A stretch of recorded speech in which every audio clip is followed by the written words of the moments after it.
Gardening aesthetics में आज बात करेंगे सक्यूलेंट्स की। आज दिन है सक्यूलेंट्स का और सक्यूलेंट्स की कुछ ऐसी वैरायटीज से मैं आपका तारुफ कराने जा रही हूँ जो बहुत ही खूबसूरत होती हैं और छोटी होती हैं, पर देखने में ये कंप्लीट ट्री का लुक देती हैं। यानी कि अगर आपने इनको प्लांट कर लिया तो ये बॉन्साई की सी आकृति बना लेती हैं और आपको बॉन्साई की खूबसूरती, बॉन्साई का आनंद भी मिलता है, क्रिएटिव आपको सेटिस्फैक्शन भी मिलता है और लोगों का अप्रिशिएशन भी मिलता है और अपनी गार्डनिंग में आप नए डायमेंशंस को ऐड करते हैं। तो चलिए आज बात करेंगे उन सक्यूलेंट वैरायटीज की जो सक्यूलेंट वैरायटीज देखने में नेचुरली एक ग्रूम बॉन्साई सी दिखाई देती हैं। यानी कि आपको इनको ना ट्रेन करना है, ना इनको प्रॉपर प्रोसीजर से प्लांट करना है, बस आपने इनको सिंपली नॉर्मली प्लांट कर दिया और ये एक कंप्लीट बॉन्साई का लुक देते हैं। आप इनको बाहर अपनी बैल्कनीज में, टेबल पे, सेंटर टेबल्स पे और साथ ही साथ आप इनको अपने इंडोर्स में ओकेजनली रख करके अपने घर की, अपने बैल्कनी की शोभा बढ़ा सकते हैं। इनको पॉट में, कंटेनर्स में, बॉन्साई पॉट्स में लगा करके आप बहुत ही खूबसूरत पीस ऑफ आर्ट क्रिएट कर सकते हैं। यानी कि आप स्टेटमेंट प्लांटर्स क्रिएट कर सकते हैं, लोगों का अप्रिशिएशन पा सकते हैं और गार्डनिंग में क्रिएटिविटी को ला सकते हैं। बहुत सारे लोग जो मेरे वीडियोस देखते हैं और उन्होंने मेरे चैनल को सब्सक्राइब नहीं किया है, तो मैं उनसे रिक्वेस्ट करूंगी कि प्लीज़ आप मेरे चैनल को सब्सक्राइब कीजिए और बेल आइकन दबाना नहीं भूलिएगा, ताकि गार्डनिंग से जुड़े हुए मैं जो भी अपडेट करूं वो आपको मिले। गार्डनिंग के साथ साथ आप क्रिएटिविटी को गार्डनिंग में लाने के लिए आप मेरे वीडियोस को देख सकते हैं, जिनमें मैं तरह तरह के क्रिएटिव तरीके बताती हूँ प्लांटेशंस के, प्लांट को लगाने के, स्मॉल मिनिएचर गार्डन्स बनाने के, सक्यूलेंट्स को इंटीरियर में, आउटडोर्स में, प्लांट्स को इंटीरियर में, आउटडोर्स में आप किस तरह यूज करें, किस तरह से आप उनका प्लेसमेंट करें कि वो देखने में खूबसूरत लगे। तो चलिए देर न करते हुए शुरू करते हैं। सेनेशियो बार्बर टॉनिकस यानी कि बुश सेनेशियो पहला प्लांट है जिसके बारे में बात करेंगे। ये एक एवरग्रीन सक्यूलेंट बुश होती है जो आपके आउटडोर गार्डन में एक बहुत ही अच्छा सा टेक्सचर ऐड करती है और इसकी लीव्स जो होती हैं वो स्पाइकी होती हैं, लाइट ग्रीन कलर की होती हैं और इनमें बहुत ही खूबसूरत येलो फ्लावर्स स्प्रिंग्स में आते हैं। ये प्लांट आप इसको फुल सन में रख सकते हैं सर्दियों में, और गर्मियों में इसको आप पार्शियल शेड में रख सकते हैं। और हर सक्यूलेंट की तरह इसकी जो वाटर नीड्स हैं वो भी वही हैं। इसको कम पानी चाहिए। कम पानी का मतलब ये होता है कि सर्दियों में इसको ऑलमोस्ट वीक में एक बार पानी चाहिए, पर गर्मियों में इसको आप एवरी थर्ड फोर्थ डे आप इसमें वाटरिंग करें। और इसके बाद ये जो प्लांट है ये करीबन 5 फीट लेकर के लंबा हो जाता है और अगर अच्छे से ग्रो हो रहा होता है तो 5 फीट तक इसकी चौड़ाई बढ़ती है अपने आइडियल कंडीशन वाले प्लेसेस में। अब हमारे यहाँ इतना लंबा होना इतना आसान नहीं है, क्योंकि गर्मियों में हमारे यहाँ जब तेज़ गर्मियाँ पड़ती हैं तो कई बार ये जो बुश होती है ये डॉर्मेंसी में चली जाती है, कई बार मर भी जाती है। इसलिए हमारे यहाँ तो मैंने कभी इतना बड़ा नहीं देखा है, मगर फिर भी सीज़न में अगर अच्छे से ग्रो हो रहा होता है तो 1 से 1.5 फीट 2 फीट तक इसकी लंबाई बढ़ जाती है। सक्यूलेंट बुश यानी कि बुश सेनेशियो एक परफेक्ट सक्यूलेंट है आपके गार्डन में वैरायटी ऐड करने के लिए, टेक्सचर ऐड करने के लिए। आप बोनसाई के शौकीन हैं और आपके पास बोनसाइज बनाने के लिए टाइम नहीं है, तो आप इस प्लांट को सिंपल पॉट में क्रिएटिवली प्लांट करके एक बहुत ही खूबसूरत बोनसाई बना सकते हैं। क्योंकि ये जो सक्यूलेंट बुश है ये देखने में एक छोटे से पेड़ की आकृति के जैसा लगता है। सक्यूलेंट बुश को आप कटिंग्स के थ्रू प्रोपगेट कर सकते हैं। आप इसको लीफ कटिंग के थ्रू भी प्रोपगेट कर सकते हैं। आप इसकी लीव्स को निकाल लें और उसको 2-3 दिन के लिए रख दें, और जब उसका जो कैलस है वो जो ड्राई हो जाए तब फिर आप इसको प्लांट कर दें किसी अच्छी वेल ड्रेन सॉइल में, और इसमें से थोड़े दिनों में आपको छोटे प्लांट्स निकलते दिखाई देंगे। हालांकि लीफ प्रोपगेशन बहुत ही लंबा और बहुत ही डिफ़िकल्ट होता है, इसलिए सबसे बेहतर तरीका है आप इनकी स्टेम की कटिंग लगाएं। वैसे भी जब ये बुश लंबी होने लगती है तो कई बार ये टॉपल होने लगती है, यानी कि ऊपर से लटकने लगती है, तो आप उस टॉपल्ड हिस्से को काट करके अलग कर लें और उसको दो दिनों के लिए ड्राई होने के लिए रखें, सो दैट कि उसकी जो जॉइंट पर कैलस होता है वो सूख जाए, और फिर आप उसको किसी भी पॉट में वेल ड्रेन्ड सॉइल में प्लांट कर दें और आपका नया प्लांट रेडी हो जाएगा। दूसरा और बेहद ही खूबसूरत और जाना पहचाना प्लांट जो कि नेचुरली बॉन्साई लुकिंग होता है, वो है क्रिसुला ओवाटा। क्रिसुला ओवाटा यानी कि जेड प्लांट। जेड प्लांट की कई किस्में आती हैं, ये बड़ी लीफ वाले, चपटी लीव्स, लंबी लीव्स वाले, और साथ ही साथ वेरीगेटेड लीव्स वाले जेड प्लांट्स आपको मिल जाएंगे। और जो ये छोटी लीव्स वाले जेड प्लांट्स होते हैं, ये तो हमारे यहाँ काफ़ी अच्छे से चलते हैं और सर्दियों गर्मियों सब में ग्रो होते हैं। हमारे यहाँ की गर्मियों को अच्छे से टॉलरेट करते हैं। इनफैक्ट इनकी मैक्सिमम ग्रोथ उन गर्मियों में ही होती है।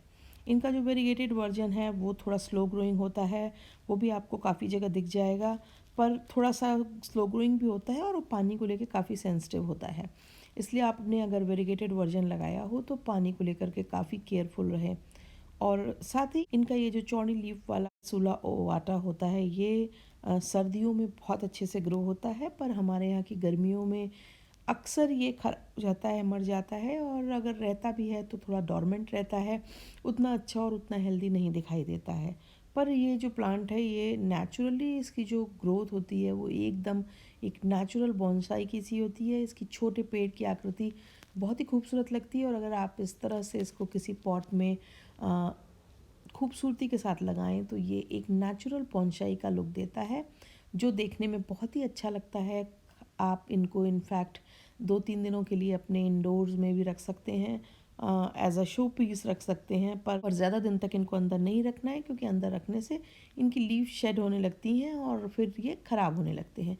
इसलिए अगर आपको कोई स्पेशल गेस्ट आने वाला हो या कोई आपने स्पेशल डेकोर करना हो, तो आप इनको 1-2 दिन के लिए अंदर रखें, फिर इनको वापस सेमी शेडिया एरिया में ट्रांसफ़र करें, उसके बाद फिर इनको अपने ओरिजिनल जगह पर रखें।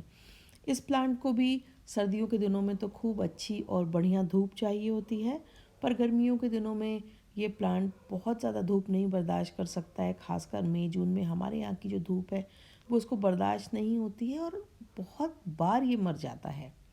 इसलिए आप इसको तब किसी सेमी शेडी एरिया में रखें, जहाँ पर कि धूप उतनी ना आती हो, लू ना आती लगती हो, और ये आप प्लांट बना रहे। अदरवाइज़ ये प्लांट सबसे खूबसूरत ये विंटर्स में ही लगता है, और इस प्लांट को बहुत ही ज़्यादा पवित्र और बहुत ही ज़्यादा शुभ माना गया है। अब आगे बात करते हैं तीसरे प्लांट की। ये भी क्रिसुला ओवाटा ही है, और पर इसको क्रिसुला ओवाटा गोलम कहते हैं।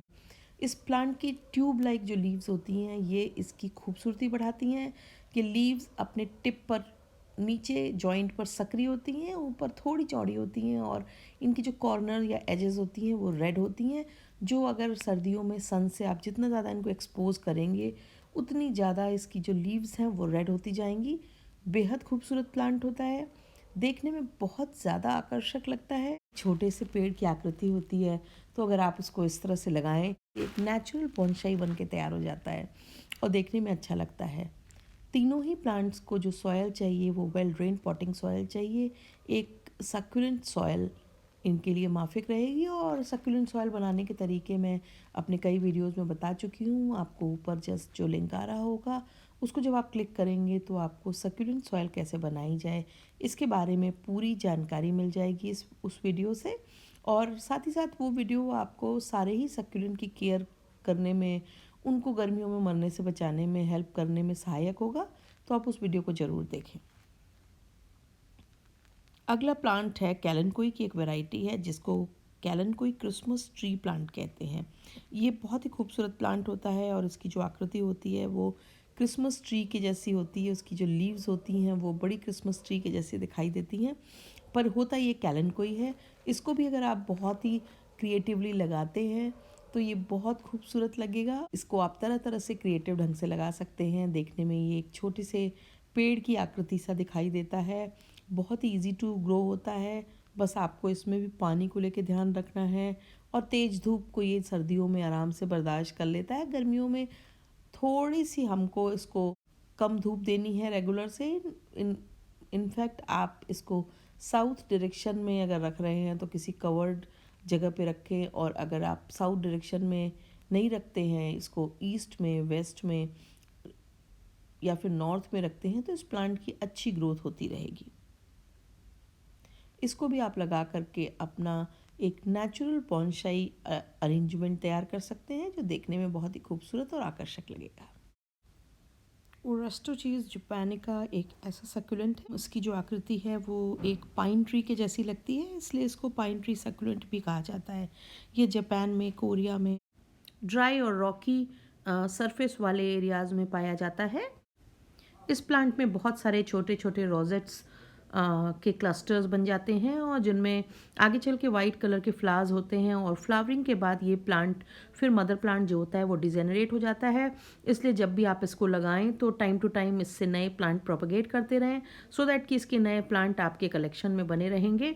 और ये प्लांट बहुत ज़्यादा हमारे यहाँ की गर्मियों को बर्दाश्त नहीं कर पाता है, इसलिए जब मई जून का मौसम आता है तो ये प्लांट कम से कम मेरे पास तो ये कभी भी नहीं सर्वाइव कर पाया है। और इस बार भी देखूंगी अच्छी केयर करके कि किस तरह से मैं इसको बचा सकती हूँ या किस तरह से मैं अपने कलेक्शन में इसको बनाए रख सकती हूँ। पर फिलहाल अभी तक मुझे इसको सेव करने में सक्सेस नहीं मिली है। पर ये बहुत ही खूबसूरत प्लांट होता है, और जब आप इसको किसी बोनसाई पॉट में लगाएंगे तो ये इतनी सुंदर पाइन ट्री के जैसी आकृति बनाता है। और अगर इसकी 2-3 प्लांट्स एक साथ आप लगा दें तो ऐसा लगेगा जैसे आप पाइन फॉरेस्ट में खड़े हुए हैं। इससे भी बहुत खूबसूरत कंटेनर अरेंजमेंट्स तैयार किए जा सकते हैं जो आप गार्डन को, बैल्कनी को निसंदेही बहुत ही खूबसूरत बना देंगे। आप मेरी गार्डनिंग कम्युनिटी का पार्ट बनेंगे, मेरे चैनल को सब्सक्राइब करेंगे, और मैं हमेशा ही आपके लिए कुछ बहुत इंटरेस्टिंग, इनोवेटिव, नया और बहुत क्रिएटिव लाती रहूंगी।